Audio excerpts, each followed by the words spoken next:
Hello and welcome to this video, and on this video I'm going to be looking deeper into the Miles Davis album BREW. On a recent video of mine I went through the 10 greatest jazz fusion albums of all time, which of course is an entirely subjective list of albums, all from my own personal viewpoint. But on that list I think I rightly put the album BREW that was recorded in 1969 by Miles Davis and often gets labelled as the first jazz fusion album or the beginning of the jazz fusion movement. It's not. There were people before making fusion. In the UK you had people like Graham Bond, a lot of you had people like Georgie Fame, you had people like Alexis Corner, who were fusing blues, rock and roll, R&B and jazz.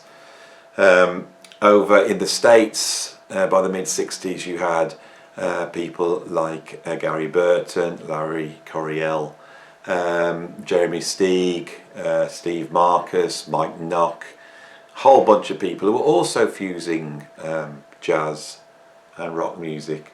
I think what is interesting is that their efforts were sometimes successful and sometimes not, but what was going to make the movement consolidated was a musician of Miles Davis' stature, a musician that had come from the period before fusing rock and roll and jazz. Now, when you start doing that, you'll get accused of pandering to commerciality, which of course Miles was accused of. I think one of the great achievements of BREW is that he didn't, and actually it's a very, very difficult album to listen to. A lot of listeners will come to it and find it difficult, and every time it gets mentioned on the channel there will always be a number of people saying, you know, I've listened to that album and I don't really like it, or I find it's too disjointed, it doesn't go anywhere, it just sounds like jams. I've seen this over and over again. So I've talked about this album quite a lot on my channel. I talked about it in that list. I've looked at the electric albums by Miles Davis. I've even done a video called The Musicians of Miles Davis, where I really look at the legacy of those musicians that played on this album. Right, so I think most people would agree with me that this album is a pretty important album. It's a pretty influential album. And I think people would also say that some of the techniques and approaches, some of Miles Davis's aesthetic decisions were really fundamental in consolidating jazz fusion as a movement. So it's worth going through those before I tackle the meat of this video, which is talking about ways of approaching listening to it and really trying to develop an appreciation of this album. Right, so I'm going to go back to my personal journey with this album. I discovered jazz fusion from progressive rock, and I started checking out bands like Weather Report, Return to Forever, and the Mahavishnu Orchestra. The Mahavishnu Orchestra had a very big impression on me as a very young musician growing up and listening. When I saw this album by Miles Davis, I knew Miles Davis. My dad was a Miles Davis fan. I'd heard Miles Davis tracks. So that was even more interesting to find out that there was this album that had two of the members of Return to Forever on, two of the members of Weather Report on. It had John McLaughlin from the Mahavishnu Orchestra on, and a host of other musicians that I knew from the jazz fusion movement. I thought this is going to have to be the sort of greatest jazz fusion album ever made. If it's got that lineup, this is perhaps the most incredible lineup in jazz fusion, and it's true, right? And those musicians do go on to be the heavy hitters in this movement. That's a really important thing, and that's what drew me to the album. So I put it on and I listen to it and I don't get it. It starts up and it meanders around and it does this, it does that, and then it sort of goes into some improvisation. All the stuff I associated with jazz fusion was not on that album. It was strange. I didn't understand it. A lot of the soloing was a lot more avant-garde. It was a lot more free than I'd heard before, and the soloing didn't seem to go anywhere. And the tracks were incredibly long, which was even more off-putting. You know, when you put an album on that, you know, Bitches Brew, the track is nearly half an hour long. So it's hard to trawl through something like this. I've come across a lot of people who've said this to me too about this album.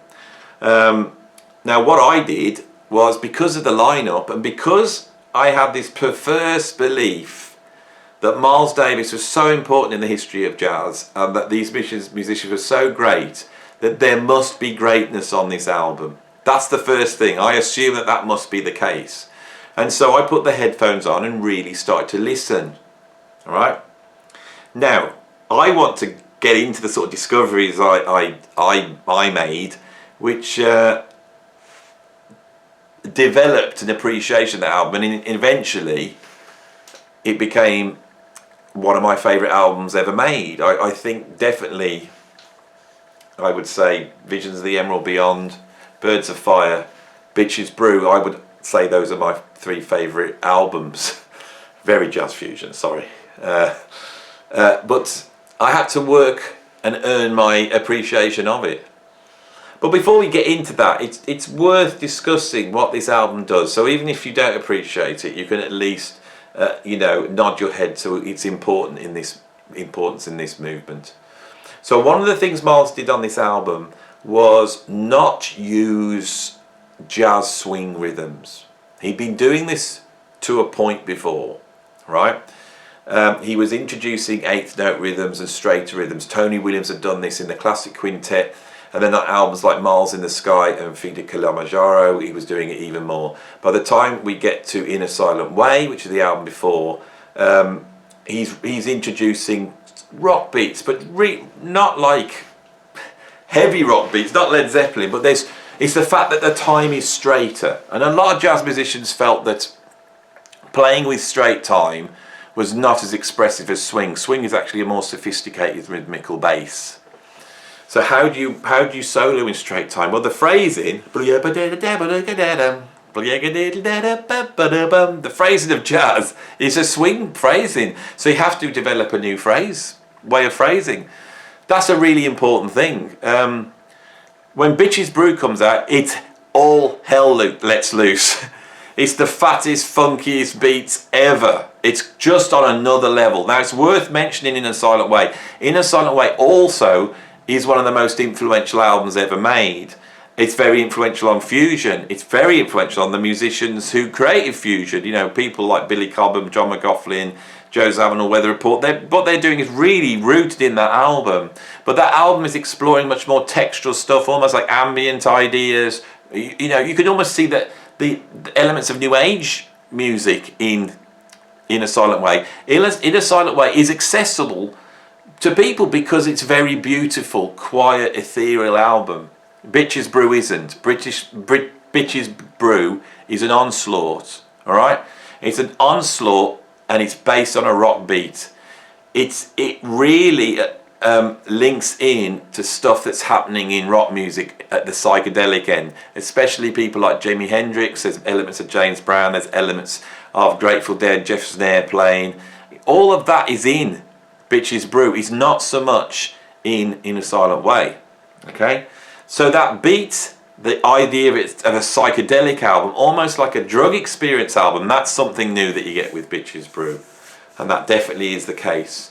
The use of electric instruments. This is something else that Miles Davis had already done. He brought in this electric piano sound that, you know, on In a Silent Way you've got 3 electric pianos. On Bitches Brew, on some of the tracks you have 3 electric pianos, but he's also brought in electric guitar. The electric guitars he'd used in the past on, I think it's Miles in the Sky, he brings George Benson in. George Benson is really rooted in a post-Charlie Christian, Wes Montgomery school of guitar playing. John McLaughlin isn't. John McLaughlin's already done the work. He's already fusing rock and jazz. There's as much Hendrix, you know, in his playing as there is Charlie Christian. But also, he's been in that fertile, bubbling ground of music that's been going on in London. He's actually bringing that stuff across. They really got this in London in the mid-60s. Those musicians, you know, Jack Bruce, Eric Clapton, Ginger Baker, Jeff Beck, all these musicians, they're pioneering something at that time. So John McLaughlin's able to bring that in. The use of electric instruments, the idea of psychedelia, the idea of a rock beat, all those things are the new elements that are in Bitches Brew. It's really interesting that people wonder about what the title means. It's not bitches with an apostrophe. It's not a brew that belongs to bitches. It's a number of bitches that are brewing. And people have said, Carlos Santara said this, that this is Betty Maybury, who he was seeing at the time, the great Betty Davis, who died very recently, was making Miles aware of people like Jimi Hendrix, right? There's often in Miles's stuff an incredible mixture of masculine and feminine mixed together. Miles is the tough boxer, he's the street smart, you know, guy, but he's also plays from a very vulnerable place. Those things are together in Miles's music, and that concept is actually in the title, Bitches Brew. And I think that's a good indicator of what is actually going on this album that makes it special. Okay, I feel with Bitches Brew he does something unique in his catalogue. He opens up ideas, and then on Jack Johnson and Get Up With It and on the Corner, he takes those ideas in certain areas, but he never comes back to what he does on Bitches Brew, and I want to sort of get into that on this video. The innovations on top of the bringing in of rock music influences are in the nature of the band that he puts together. They're in the nature of the way that the music's created, and I think the way that the music was then manipulated in the studio. So at the time, Miles Davis had a quintet with him on trumpet. He'd got, I think it would have been like someone like Dave Liebman perhaps, on sax. I'm not too sure actually. And you know my videos, it's all being pulled out of here, and sometimes my memory doesn't work.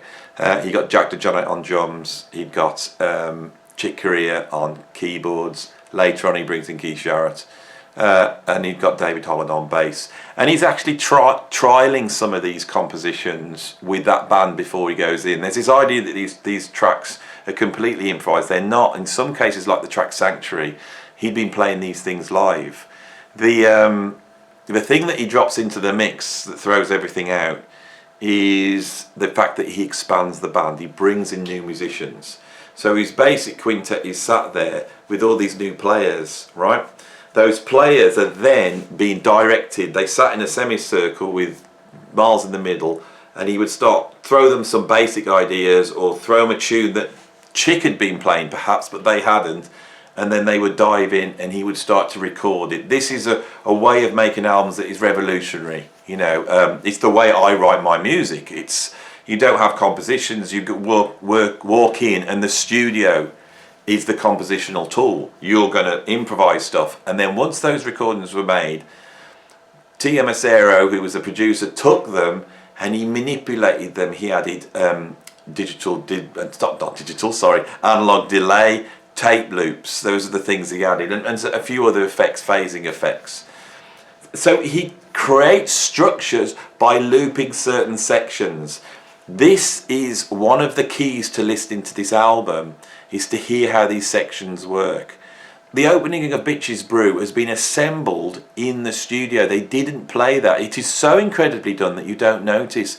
This is the forerunner to the way music's going to be made, you know, of taking samples basically and loops and building music out. Miles is doing that. That's something groundbreaking, right? But the key thing for me, as we move into the last section of this video, is my appreciation came with this album when I realised this, that what he basically set up on this album was two bands, okay? Right, so I'm going to pull my box set out. I've got my box set here. I'm just going to open it up. And I'm going to open it up here. And we're going to go to August the 19th, 1969. I was one. And these are the people that walked into the studio for the first sessions of BREW. It was Miles Davis, Wayne Shorter, Benny Maupin on bass clarinet, Joe Zawinul on electric piano, Chick Corea on electric piano, John McLaughlin on guitar, Dave Holland on bass, Harvey Brooks on electric bass, Lenny White on drums, Jack DeJohnette on drums, Don Elias on congas, and Juma Santos, who is credited at the time as Jim Riley, on shaker. Now there's something I noticed about this that was really interesting, right? If you take Miles Davis and John McLaughlin out of the picture, we have double of everything. So we have Wayne Shorter here, and he's playing soprano saxophone, and then we have Benny Maupin playing bass clarinet. Bass and soprano, two reeds that are operating on two different spectrums here. Like Miles has positioned that deliberately in the horns, right? Electric piano, he's got Joe Zawinul and Chick Corea, two electric pianos here and here, all right? He's got David Holland on double bass, right? Jazz background, jazz virtuoso on double bass. And then we've got the basically rock, soul, R&B bass player, Harvey Brooks, on electric bass, who's actually stood there wondering why he'd been asked to come to the session. You would when David Holland's on bass, right? Two bass players.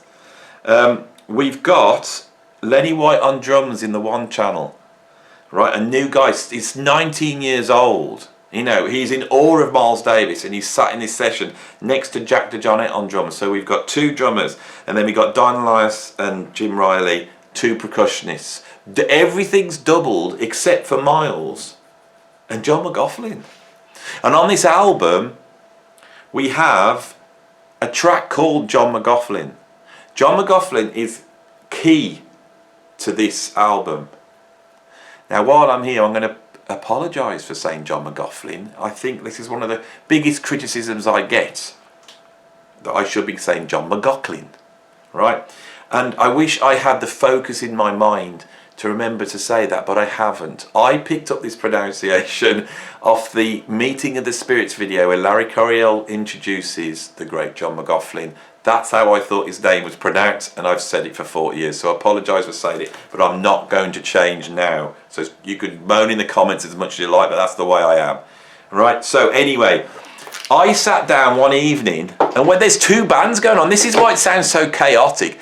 There's two bands, and I started to focus on listening to the one band, and what I found was there was a rock element, there was a funk element going along, there was a bass line and a groove, and there was ensemble stuff going on here, and I understood that. And at the same time, you had another band reacting to that in a sort of almost free jazz way, and reacting in a way that was like a snake reacting, that the whole band would coil. And in between that, at the two ends, was Miles Davis as his directing. He's directing the music. So he does something and the band recoils, but it doesn't recoil like the whole lot. What it is, you get some of the band is grooving. So you think of Bitches Brew, once all that bits at the beginning's finished, you get that bass riff, boom doo, boo doo. It's in two keys at the same time. Do, do, do, do, do. And then you answer phrase on the bass clarinet. You get bass and bass, bass clarinet and bass, like this question answer, and then it starts up and Miles Davis is directing it. And so often, once he's directing, he's got it to point, you hear him go ahead John, or John, and then John kicks in. And what John is bringing into this is the fusion between rock and jazz. That's why he's so important. He uses John McLaughlin to set things up. John McLaughlin is sat here, right, and he's got, all the time this is going on, you'll hear it. If you listen to Miles Runs the Voodoo Down, and the thing about this album, it's you have to go for certain tracks first, and I think Spanish Key or Miles Runs the Voodoo Down is the one. On that, he was trying an idea out, he couldn't get it to work, and so Don Elias, who's on percussion, says, I think I've got a groove. He said, well, you jump on the drums. So this is why Don Elias has got a drum credit, because he plays on Miles Run the Voodoo Down, and you hear him coming with this beat. Boom. And this groove, the grooves are incredible. This had never really heard. Grooves like this had never really been heard in jazz, I think. And Miles' solution to how you keep the jazz in is to have another jazz group playing at the same time. You could split this down the middle, I think, a lot of the time, not all the time, and hear a funky groove going on, which is fusion, jazz fusion as we know it, and then you could mute all that and hear free, modern, at the time, jazz going on with all that stuff. The stuff that his basically quintet was experimenting with at the time, because he was right at the extremes of free jazz. So that is my advice to those of you, is put it on and go and focus on the static funky elements and just listen to those and let those hypnotize you, and let the other stuff do its magic subconsciously, and see where that takes you. Don't try and understand it, just let it react like subconscious voices in your head and see where it goes. That's the end of this video. If you like, please subscribe, and if you are a subscriber and you're enjoying it, remember you can become a Patreon now. You know, that's why there's adverts all over this. You know, this channel's slowly going somewhere, you know, and I want to have this little jazz fusion oasis on YouTube. So please become a Patreon. I forgot what I was talking about now. I'll see you soon. Bye.